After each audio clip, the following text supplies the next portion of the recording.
I'm back to talk. But this is something completely different. I am doing a top 10. What? And this is going to be top 10 albums of 2024. Woo! Why wasn't this done 3 months ago? Hell, even 2 months ago. I tried.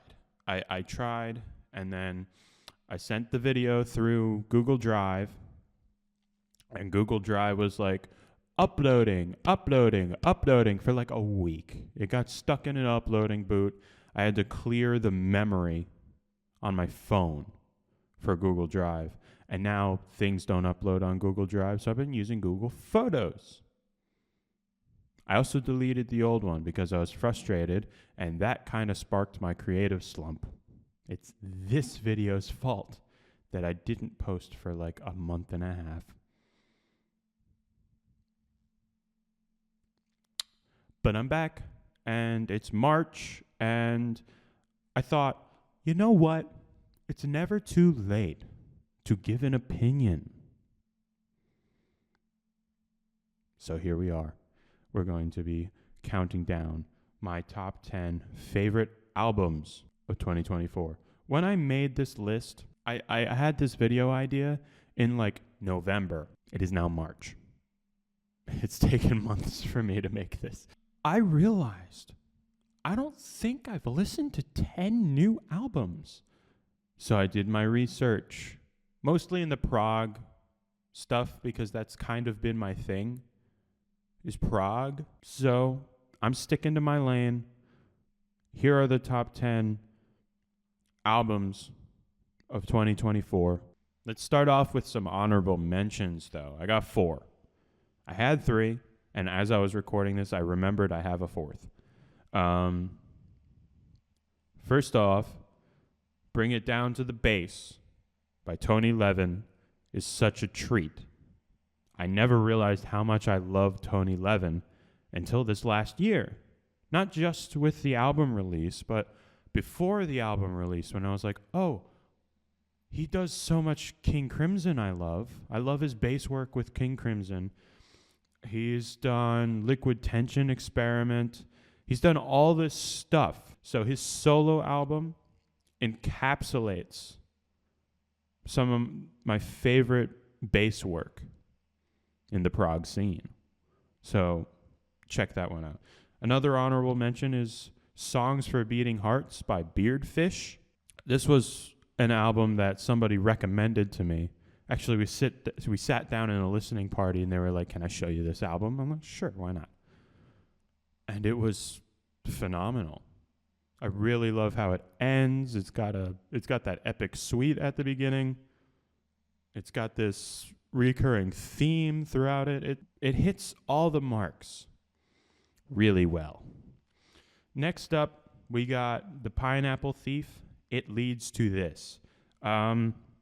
It's not my favorite Pineapple Thief album by a large margin. I think their earlier stuff, despite how much I love Gavin Harrison, and I think he brings a really cool perspective to the band, I still just like their earlier stuff. I think it had 2 songs that stuck out, but the rest of it was just like the solid piece of music.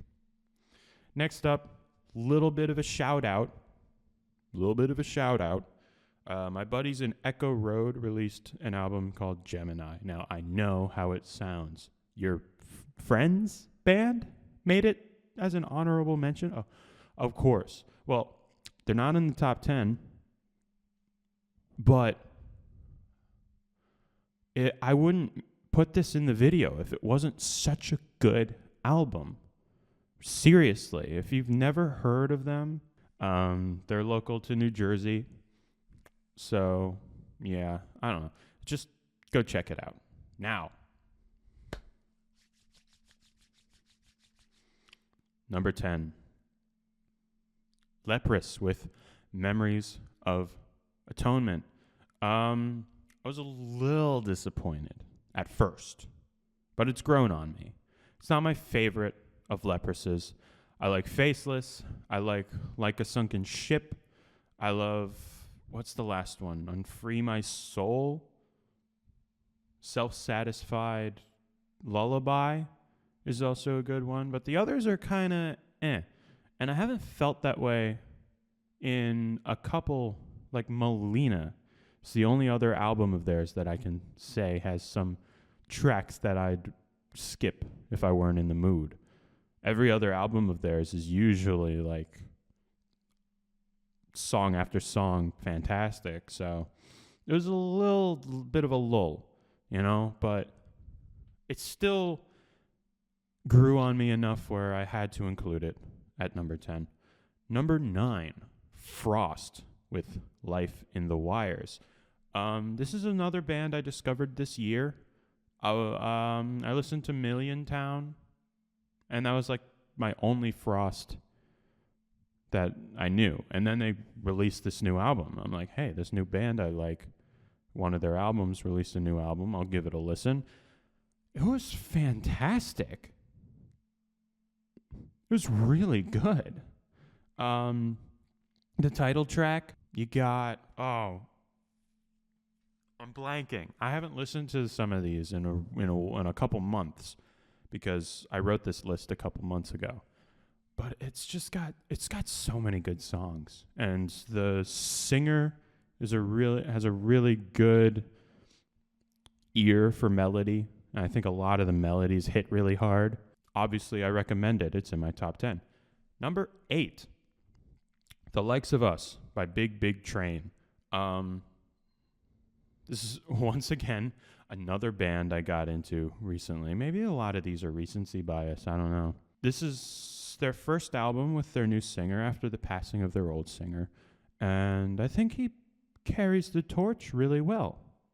I like his voice. I don't like it as much as the other voice. And I'm saying this from someone who came in after this was released. But I don't know. It's not my favorite of theirs. That would obviously be the Underfall Yard. But I really like it.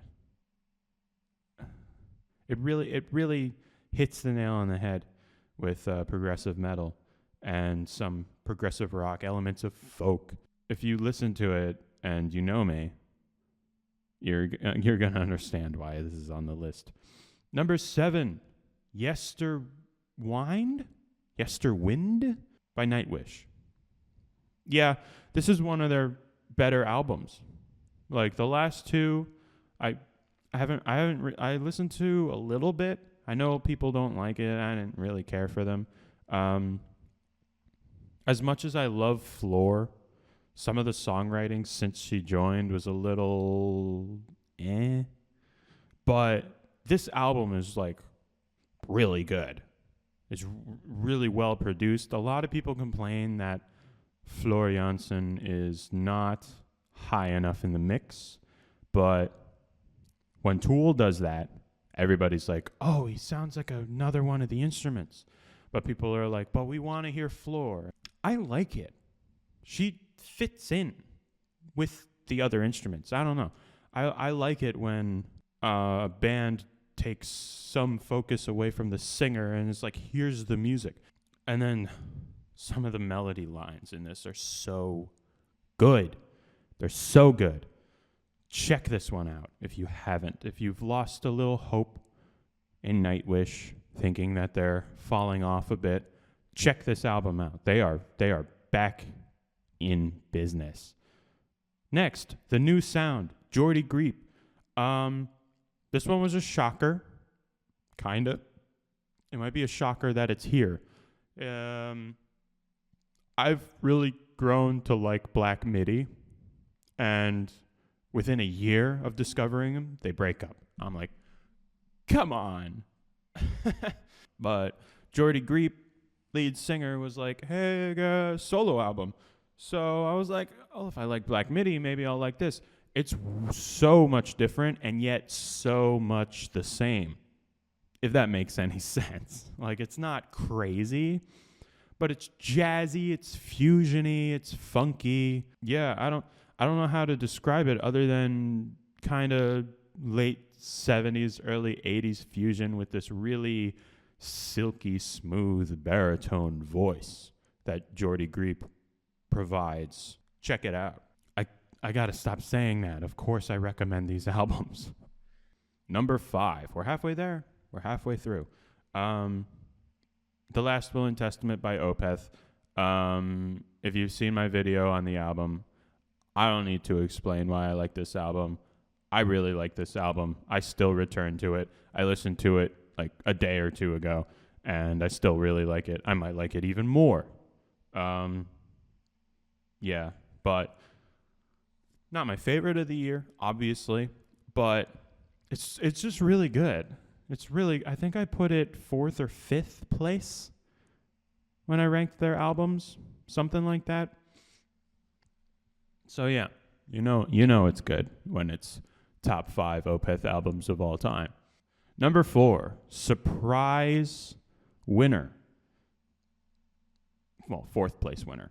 The Story of Mr. Bogged, Part 1 by Ritual. And if you're watching this, I doubt you've listened to this album, because I only discovered this band because I was looking for prog epics to put on a playlist, because I'm a nerd. I like my long songs, so I made a playlist of them. It's like almost 40 hours long. What is it? The Dangerous Adventure? Something like that, by Ritual. Came out in 2007. It was like their last, it was a song off of their last album. When I found out while doing research about released albums that they released a new album first album since 2007, I was like, wait a minute. I like these guys. What? So I listened to it. It's such a treat.